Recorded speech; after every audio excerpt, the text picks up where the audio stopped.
সকাল বিকাল বা বাচ্চাদের টিফিনের জন্য পারফেক্ট একটা স্ন্যাক্স আইটেম এটা। বাচ্চারা কিন্তু খুব পছন্দ করে এটা খেতে। আর এটা করাও ভীষণ সহজ, ঘরে থাকা সবকিছু দিয়ে এটা করা যায়। যেমন এখানে আমি চালের গুঁড়া নিয়েছি ময়দা, লবণ স্বাদ মতো, তারপরে পেঁয়াজ কুচি দিয়ে দিব, মরিচ কুচি দিয়ে দিব, দিয়ে দিব হচ্ছে হলুদ, তারপরে একটু মাংস দিলে বেশি ভালো লাগে। তো এখানে মাংসের আচার ছিল, গরুর মাংস, সেটাই আমি এখানে অ্যাড করে দিলাম। তারপরে দিয়ে দিচ্ছি একটু পানি।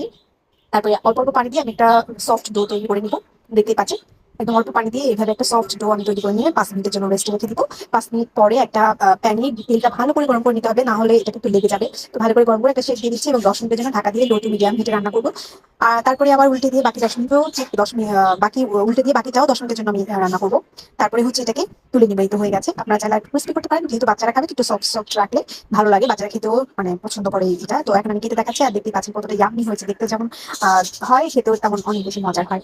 তো এই ছিল আজকের রেসিপি। ভালো লাগলে লাইক কমেন্ট শেয়ার দিবেন, আর অবশ্যই আপনারা একবার বাসায় ট্রাই করবেন, কিন্তু খেতে অনেক বেশি মজার হয়। তো সবাই ভালো থাকবেন।